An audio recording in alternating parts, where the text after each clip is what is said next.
Hello friends, welcome to Gyankosh YouTube channel. आज है 5 अगस्त और आज की वीडियो में हम 5 अगस्त से जितने भी करंट अफेयर्स बनेंगे वो सभी पढ़ेंगे। इसका पीडीएफ आप ज्ञानकोश यूट्यूब चैनल के डिस्क्रिप्शन से ले लीजिएगा या ज्ञानकोश नाम से ही टेलीग्राम चैनल है या फिर आप ज्ञानकोश फेसबुक पेज से इसके पीडीएफ को डाउनलोड कर लीजिएगा। तो चलिए शुरू करते हैं आज की यानी कि 5 अगस्त की कुछ महत्वपूर्ण करंट अफेयर्स। पहला क्वेश्चन, सिल्क मास्क उपहार बॉक्स का शुभारंभ किया गया है। तो ध्यान रखिएगा, सिल्क मास्क उपहार बॉक्स का शुभारंभ किसने किया है? तो इसका शुभारंभ किया है नितिन गडकरी द्वारा। और जैसा कि मैं बार बार आप लोगों को बताता हूं कि जब भी किसी मंत्री का नाम याद आता है या जब भी किसी मंत्री का नाम लिया जाए तो आप उसके मंत्रालय को जरूर पढ़ें। तो नितिन गडकरी जिन्होंने सिल्क मास्क उपहार बॉक्स का शुभारंभ किया है वे भारत देश के केंद्रीय सूक्ष्म लघु और मध्यम उद्योग मंत्री हैं। इसका इंग्लिश में रहेगा MSME।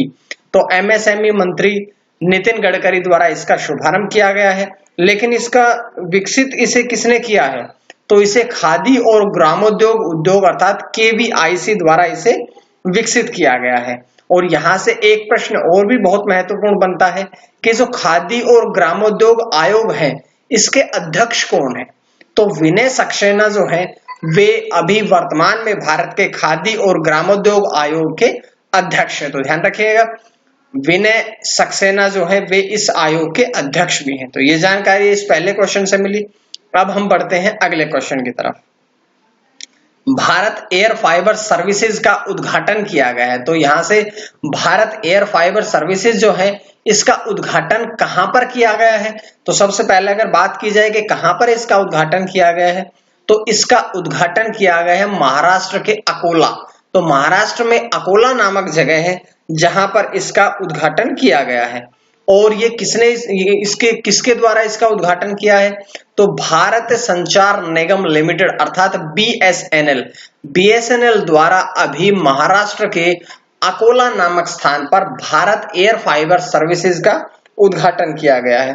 और अगर प्रश्न पूछा जाता है आप सभी से कि इसका उद्घाटन किसने किया है तो इसका उद्घाटन किया है केंद्रीय मानव संसाधन विकास मंत्रालय। लेकिन आप सभी को पता है कि मानव संसाधन विकास मंत्रालय का नाम परिवर्तित कर दिया गया है, वो मैं पहले की वीडियो में बता चुका हूं। और इलेक्ट्रॉनिक संचार और IT राज्य मंत्री जो है संजय धोत्रे, तो संजय धोत्रे ने इसका उद्घाटन किया है।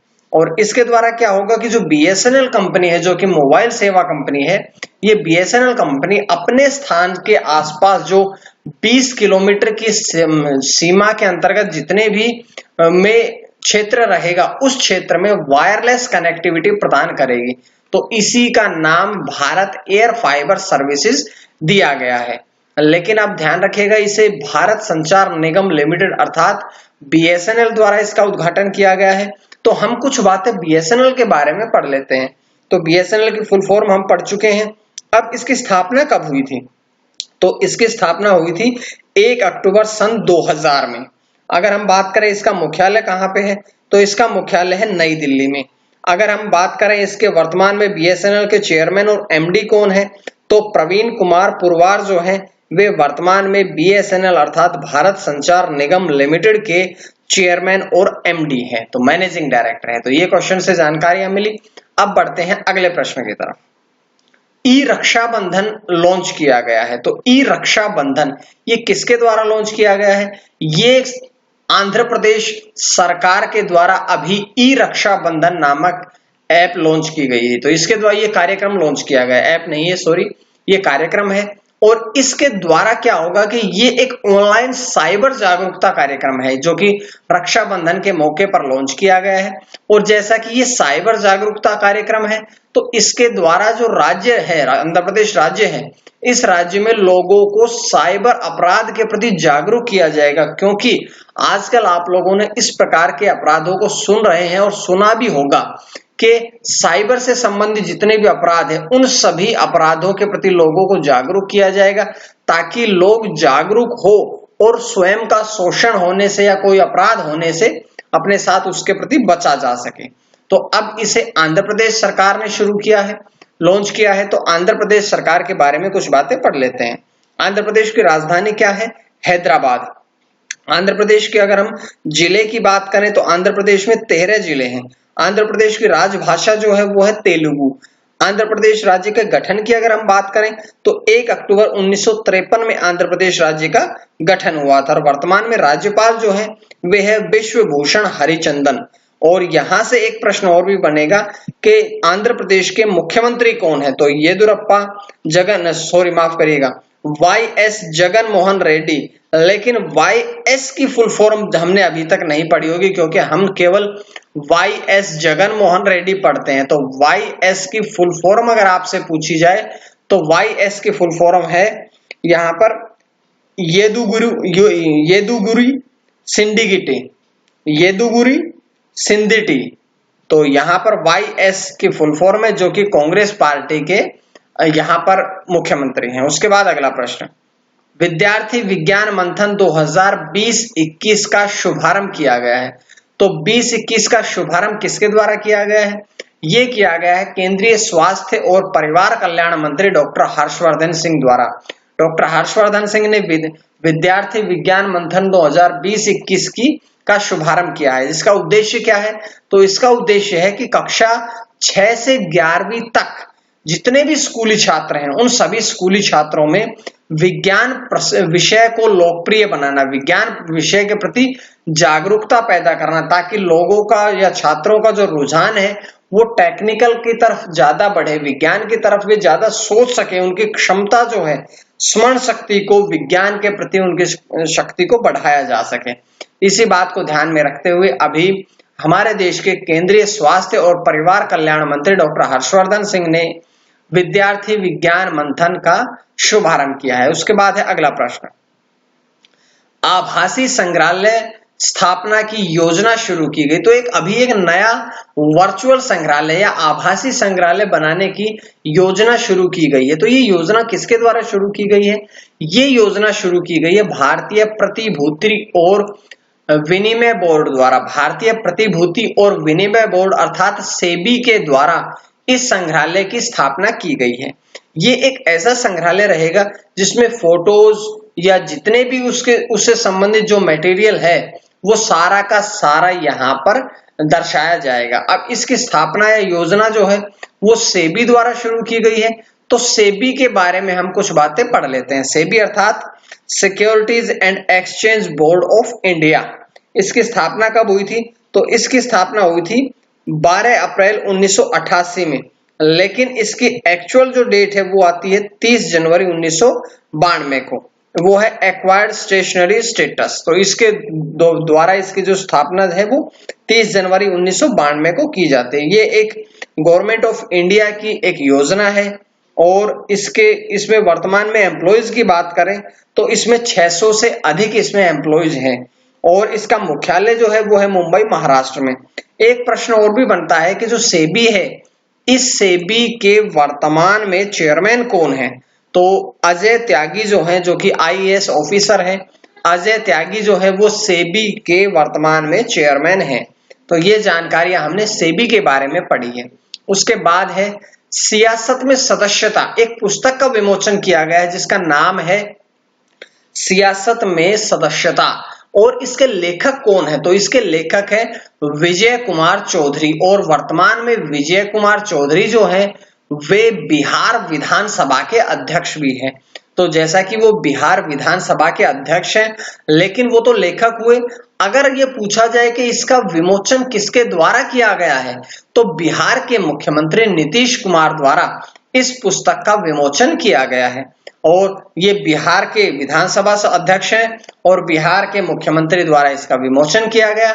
तो हम कुछ बातें बिहार राज्य के बारे में भी पढ़ लेते हैं। तो बिहार के बारे में अगर हम पढ़ें तो बिहार की राजधानी क्या है? पटना बिहार की राजधानी है। बिहार में बिहार की राजभाषा क्या है? तो बिहार की राजभाषा हिंदी है। बिहार राज्य के गठन की बात करें तो 26 जनवरी 1950 को बिहार का गठन किया गया था। राज्यपाल फागू चौहान है और मुख्यमंत्री की हम बात कर चुके हैं, नीतीश कुमार है। तो ये जानकारी इस प्रश्न से थी। उसके बाद है महिलाओं की विश्व टीम स्क्वैश चैंपियन से हटने का फैसला लिया है। तो ये महिलाओं की जो विश्व टीम स्क्वैश चैंपियनशिप होगी उससे हटने का फैसला किसने लिया है? तो ये फैसला लिया गया है squash rackets federation of India अर्थात SRFI, भारतीय स्क्वैश टीम द्वारा अब स्क्वैश चैंपियनशिप से हटने का फैसला लिया गया है। तो ये फैसला क्यों लिया गया है? क्योंकि जो भारतीय खिलाड़ियों की तैयारी, समय और मैच तत्परता के जो खिलाड़ी थे वे मैच के लिए तैयार ही नहीं थे। इन सब चीजों को ध्यान में रखते हुए, इन सब के अभाव के कारण ही भारतीय स्क्वैश टीम ने स्क्वैश चैंपियनशिप से हटने का फैसला लिया गया। लेकिन अगर हम बात कर लें, क्योंकि प्रश्न तो कहीं से भी पूछे जा सकते हैं कि स्क्वैश चैंपियनशिप का आयोजन कब होगा, तो 15 से 20 दिसंबर तक स्क्वैश चैंपियनशिप का आयोजन मलेशिया के कुआलालंपुर में किया जाएगा। तो ये जानकारी इससे थी। लेकिन एक बात और पढ़ेंगे हम यहाँ पर, SRFI जिसकी फुल फॉर्म है squash rackets federation of India, इसके बारे में पढ़ते हैं।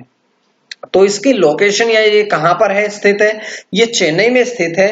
वर्तमान में इसके जो प्रेसिडेंट हैं वो है देवेंद्र नाथ सारंगी, इसके प्रेसिडेंट है। और सेक्रेटरी की अगर हम बात करें तो के राजेंद्रियन इसके सेक्रेटरी हैं। तो ये जानकारी इस SRFI के बारे में भी पढ़ी है।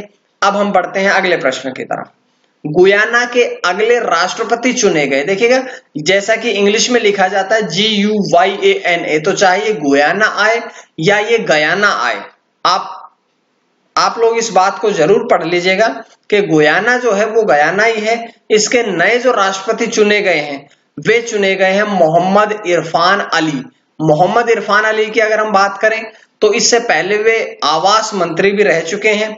और अब वे कौन सी पार्टी से संबंध रखते हैं, बहुत बार प्रश्न पूछा जाता है। तो वे पीपल्स प्रोग्रेसिव पार्टी अर्थात PPP के नेता भी है। और वे किनका स्थान लेंगे? तो वे स्थान लेंगे डेविड ऑर्थर ग्रेंजर का। तो डेविड ऑर्थर ग्रेंजर के स्थान पर अब गुयाना के अगले राष्ट्रपति जो बनेंगे वो बनेंगे मोहम्मद इरफान अली।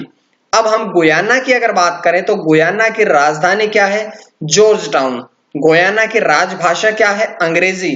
गुयाना में वैसे तो 9 भाषाओं को, क्षेत्रीय 9 भाषाएं हैं और मातृभाषा जो है वो है गयानी क्रेओल। गयानी क्रेओल जो है वो मातृभाषा है, लेकिन राजभाषा जो है वो अंग्रेजी है। तो ये बात आप लोग पढ़ लीजिएगा इसके बारे में। अब हम अगले प्रश्न या आखिरी प्रश्न की तरफ बढ़ते हैं। एक मास्क अनेक जिंदगी, एक नया जन जागरूक अभियान शुरू किया गया है जिसका नाम है एक मास्क अनेक जिंदगी। इसका शुभारंभ किसने किया है? तो इसका शुभारंभ किया है मध्य प्रदेश के शहरी विकास और आवास मंत्री भूपेंद्र सिंह द्वारा इस अभियान का शुभारंभ किया गया है। और ये 1 अगस्त से 15 अगस्त तक आयोजित किया जाएगा, जो कि लोगों में, गरीब व्यक्तियों में फ्री में मास्क बांटे जाएंगे और कोविड-19 से संबंधित पूरी जानकारियां उन्हें प्रदान की जाएगी, जागरूक किया जाएगा। तो ये थी आज की कुछ महत्वपूर्ण करंट अफेयर्स।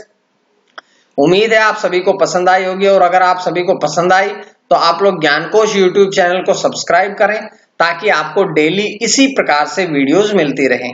और आप लोग बेल आइकन जरूर दबा लीजिएगा ताकि इसका नोटिफिकेशन भी आपको मिलता रहे। तो ये थी आज की कुछ महत्वपूर्ण करंट अफेयर्स। आज के लिए इतना ही। मां सरस्वती की कृपा आप सभी पर बनी रहे। आप सभी का बहुत बहुत धन्यवाद।